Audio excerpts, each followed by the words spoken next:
कहानी की शुरुआत होती है किम नाम के एक लड़के से जो स्कूल के पहले दिन ही लेट हो गया था। उसे स्कूल भेजने से पहले उसकी माँ यून ने उसके बैग में काफी भारी भरकम सामान भर दिया ताकि वो अपनी खास शक्तियों के कारण हवा में उड़ने ना लग जाए। फिर अपना बैग लेकर किम बस में चढ़ गया तो उसने देखा कि जैंग नाम की एक लड़की की बस छूट गई थी। उसने जैसे तैसे बस रुकवा कर जैंग को बस में चढ़ाया, लेकिन लड़की के पास टिकट तक के पैसे नहीं थे तो किम ने उसके बदले पैसे भी दे दिए। अचानक किम को एहसास होने लगा कि उसकी उड़ने की शक्तियाँ अपने आप जागने लगी हैं, तो उसने बहुत जोर लगाकर अपने पैर जमीन पर ही रखने की कोशिश की ताकि उसका सच बाहर ना आ जाए। बाद में हम देखते हैं कि क्लास में सभी बच्चे पढ़ रहे थे पर किम की नजरें तो बस जैंग पर ही टिकी हुई थी क्योंकि वो मन ही मन उससे बेहद प्यार करता था। उसे देखते ही किम के पैर एक बार फिर से जमीन से उठने लगे तो उसने बहुत जोर से अपना टेबल पकड़ लिया ताकि वो हवा में ना उड़ जाए। वहीं दूसरी ओर हम एयरपोर्ट पर फ्रैंक नाम के आदमी को देखते हैं। उसने पार्किंग लॉट में मौजूद एक ट्रक में से अपने मिशन का सामान उठाया और फिर एक वर्कर का भेस बना लिया।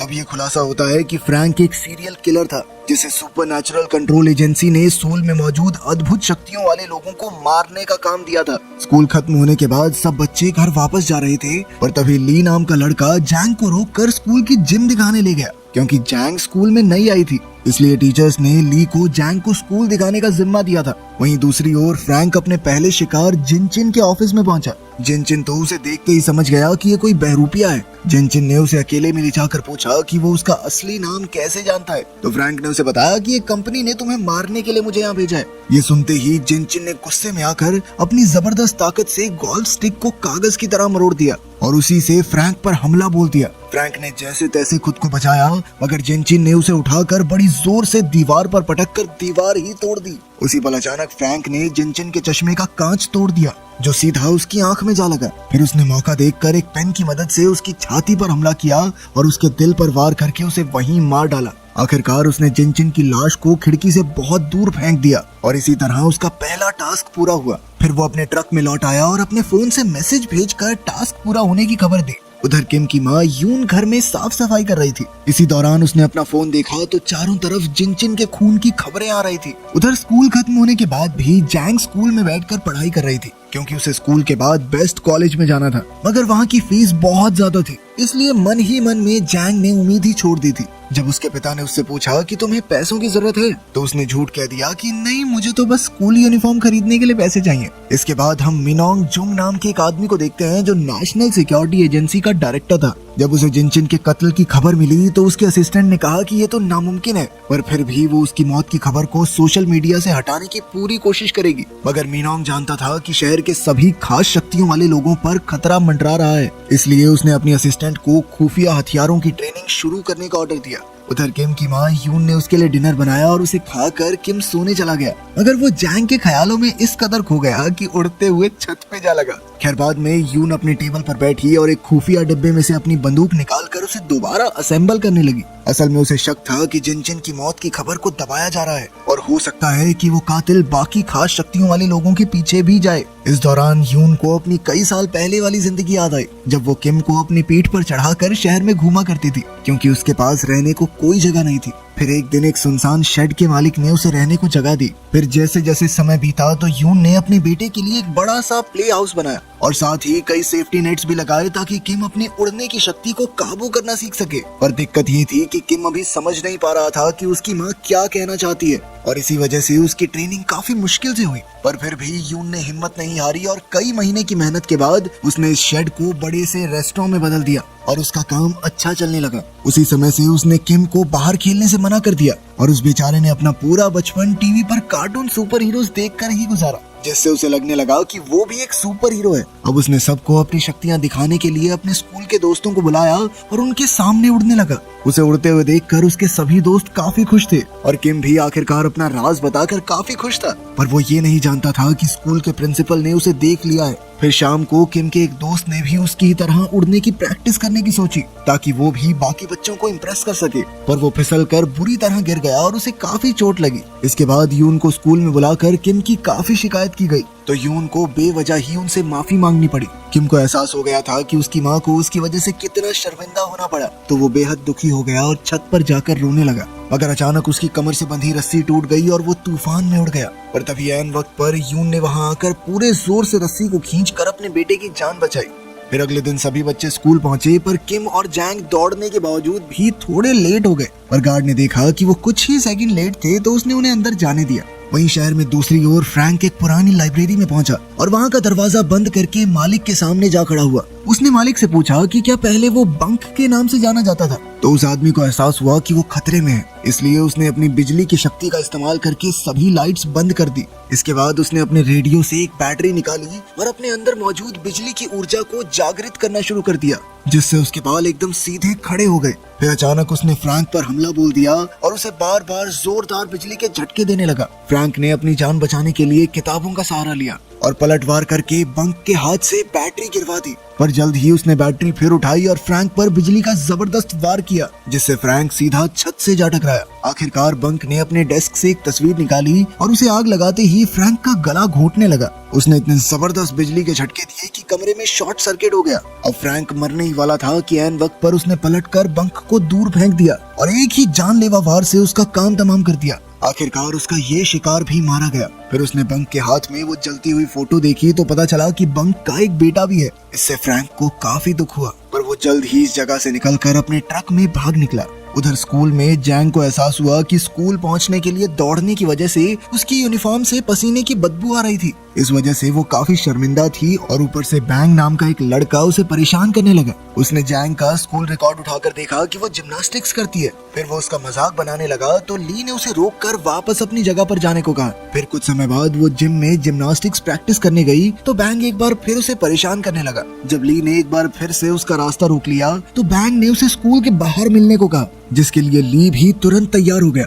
मगर वो ये नहीं जानता था कि एक टीचर उसे देख रहा था। खैर फिर बैंग ने ली पर हमला करने की कोशिश की, मगर ली ने बड़ी ही आसानी से उसे डॉज करके जमीन पर गिरा दिया। अब बैंग ने गुस्से में जमीन से कांच की बोतल उठाई और वो ली को उससे मारने ही वाला था, पर ली ने एक ही जबरदस्त मुक्के में बैंग को पेड़ पर लटका दिया। तब ये खुलासा होता है कि ली के अंदर भी अद्भुत शक्तियां हैं। खैर बाद में जब टीचर ने बैंग के क्लास में न होने की वजह पूछी तो ली ने झूठ कह दिया कि उसकी तबीयत ठीक नहीं थी, इसीलिए वो जल्दी घर चला गया। फिर कुछ घंटों बाद टीवी पर बंक के खून की खबर भी फैल गई तो यून को अपने बेटे किम की हिफाजत की चिंता होने लगी। खैर शाम को किम और जैंग एक स्टोर में उसकी नई यूनिफॉर्म खरीदने गए और फिर उन दोनों ने साथ में खाना भी खाया।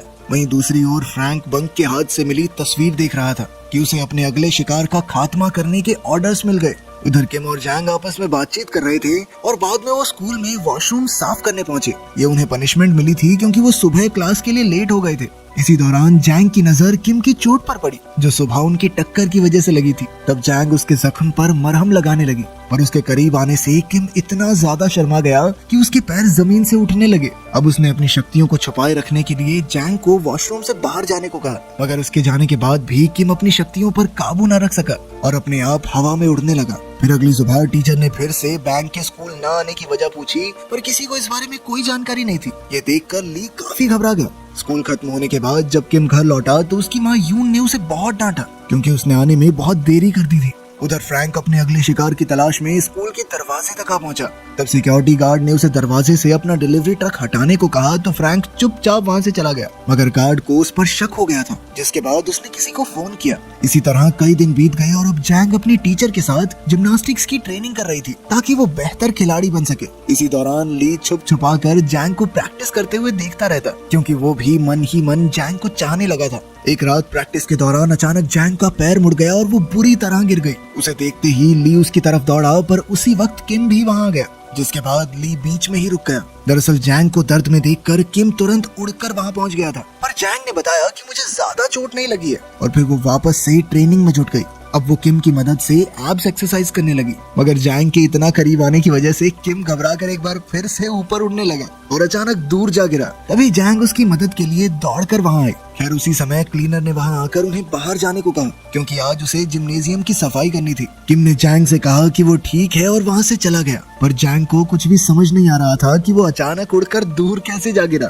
खैर कुछ समय बाद ली जिम में आया और उस बोर्ड के पास गया जहाँ जैंग अपनी छलांग की प्रैक्टिस कर रही थी। अब उसने गुस्से में आकर इतनी ऊंची छलांग लगाई कि उसका पंजा दीवार पर छप गया। खैर कुछ दिन बाद शाम को जैंग और किम एक दुकान पर खाना खा रहे थे। तभी अचानक जैंग को याद आया कि वो अपने स्पोर्ट्स शूज तो स्कूल के जिम में ही भूल आई। तब किम ने कहा कि उसका पेट भर गया है और वो अकेला जैंग के शूज लेने स्कूल की ओर चला गया। पर जैंग को कई दिनों से उसकी हरकतों पर शक था, इसलिए वो भी उसका सच जानने के लिए उसका पीछा करने लगी। जब वो स्कूल पहुंची तो किम के पैरों के निशानों की दिशा में आगे बढ़ी और तभी उसे वो सभी पल याद आए जब उसने अपनी आंखों से किम को उड़ते देखा था। इसी तरह वो दूसरी मंजिल पर पहुंच गई, पर यहाँ पैरों के निशान गायब हो गए। तो उसने किम को आवाज दी। जल्द ही किम वापस आया तो जैंग ने उससे पूछा कि जब भी वो करीब होते हैं तो वो इतनी अजीब तरह से बर्ताव क्यों करता है। पर किम ने कहा कि ऐसा कुछ नहीं है, मैं तो नॉर्मली ऐसा हूँ। बाद में किम अपने बैग में कुछ ढूंढ रहा था तो जैंग ने देखा कि उसकी बैंडेज उतरने वाली थी, तो वो बैंडेज ठीक करने लगी। पर उसके छूते ही किम इतना शर्मा गया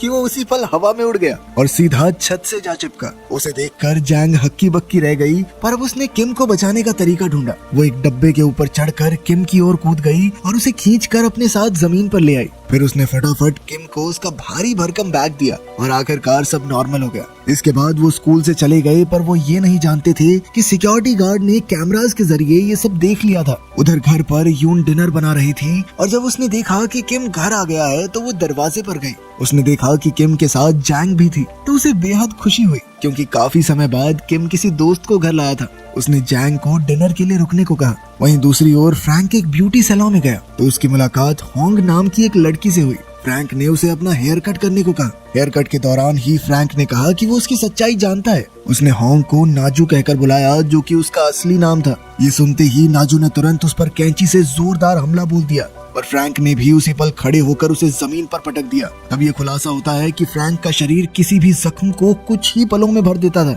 जैसे ही उसने अपने चेहरे से कैंची बाहर निकाली तो नाजू उस पर गोलियां चलाकर दूसरे कमरे में भाग गई। फिर उसने बड़ी बंदूक निकाली और अपनी एक्सरे विजन की शक्ति से उसने फ्रैंक को दीवार के आर पार देख लिया। तब उसने धुआंधार गोलीबारी चालू कर दी। इधर फ्रैंक भी नाजू का काम तमाम करने दौड़ा और दीवार तोड़कर नाजू पर कूद पड़ा, लेकिन नाजू ने एक बार फिर उस पर गोलियां चला दी। पर जल्द ही उसे एहसास हो गया कि इन गोलियों का फ्रैंक पर कोई असर नहीं हो रहा, तो वो तुरंत किचन में गई और अपनी खास बंदूक निकाली। जल्द ही उसने कमरे में मौजूद पाइप्स पर गोलियां चला दी, जिससे पाइप्स में से गैस लीक होने लगी। इसी धुएं की आड़ में छुपकर नाजू ने फ्रैंक पर धुआंधार गोलियां चलाई। इसी दौरान नाजू को भी गोलियां लगी, पर फिर भी उसने अपनी बड़ी शॉटगन निकाली और फ्रैंक पर जोरदार वार किया, जिससे वो एक शेल्फ से जा टकराया। इसके बाद नाजू ने उसकी तरफ भागकर शॉटगन से जानलेवा वार किया, जिससे वो बहुत दूर जा गिरा। तब फ्रैंक फटाफट एक कॉरिडोर में छुप गया ताकि उसकी शक्तियां उसके सारे घाव भर दें। ठीक होते ही वो नए जोश के साथ बाहर आया और नाजू की शॉट से बचते हुए उसकी तरफ दौड़ा। उसने एक जबरदस्त किक से नाजू को गिरा दिया और फिर उसका गला घोंटने लगा। तब नाजू ने अपनी कैंची उसकी टांग में घोंप दी। इसके बाद उसने इसी कैंची से उसकी गर्दन पर वार किया, पर फ्रैंक ने पहले ही उसे रोक दिया। अब उसने नाजू का गला दबाते हुए उससे पूछा कि आखिर सभी खास शक्तियों वाले लोग अपने बच्चों को क्यों छुपा रहे हैं। नाजू अपनी आखिरी सांसें गिन रही थी, पर फिर भी उसने सच नहीं उगला। उसने कहा कि तुम एक आम किलर हो और गैंग को तुम्हें देखते ही तुम्हारा काम तमाम कर देगा। फिर ये सुनकर फ्रैंक को गुस्सा आया, जिसके बाद उसने नाजू के गले में कैंची मारकर उसकी जान ले ली। उसने कहा कि चाहे वो उसे अपने बच्चों का पता ना बताए, मगर जब तुम मरेगी तो फ्यूनरल पे आएंगे ना वो। उधर किम और जैंग उसके कमरे में खाना खा रहे थे कि तभी किम एक बार फिर से उड़कर छत पर जा लगा, तो जैंग ने फिर से उसके नीचे आने में मदद की। कुछ समय बाद वो अपने घर चली गई तो यून ने देखा कि जैंग अकेली ही चली गई थी। उसने किम को खूब डांटा और अभी के अभी उसे भागकर उसके घर छोड़कर आने को कहा। अब किम अपनी शक्तियों की मदद से जल्द जैंग के पास पहुंचा। उसे देखकर जैंग काफी खुश हुई। फिर अगले दिन किम जैंग के साथ प्रैक्टिस सेशन में आया तो जैंग ने उसे बताया कि वो अपना पिछला स्कूल छोड़कर नहीं आई। असल में उसने एक साथ 17 लड़कियों को पीट दिया था, जिस वजह से उसे स्कूल से निकाल दिया गया। एक दिन उसके पिछले स्कूल में उसकी एक क्लासमेट को बाकी लड़कियां बहुत परेशान कर रही थी। उन्होंने उसकी खूब बेइज्जती करके उसे नीचा दिखाया, तो जैंग का पारा सर चढ़ गया और उसने उस लड़की को बचाने के लिए बाकी सभी लड़कियों को स्कूल के बाहर मुकाबले के लिए ललकारा। इसके बाद शाम को सभी बच्चों ने मिलकर इस फाइट को देखा, जहां 17 लड़कियां एक साथ जैंग पर कूद गई थी। लेकिन जैंग को किसी वार से कोई फर्क नहीं पड़ा, क्योंकि उसमें भी अद्भुत शक्तियां थी। उसने हिम्मत नहीं हारी और पलटवार करके सभी दुश्मनों की हड्डी पसली एक कर दी। आखिरकार सबको हराने के बाद वो लीडर की ओर बढ़ी, जो उसे अपनी हील से डराने की कोशिश कर रही थी। लीडर ने जैंग पर हमला करने की कोशिश की, लेकिन जल्द ही वो समझ गई कि उसके हमलों का जैंग पर कोई असर नहीं हो रहा। अब वो डर के मारे चिल्लाने लगी। उस वक्त उस लड़की का बॉयफ्रेंड वहां आया और उसने एक बेसबॉल बैट से जैंग पर हमला कर दिया।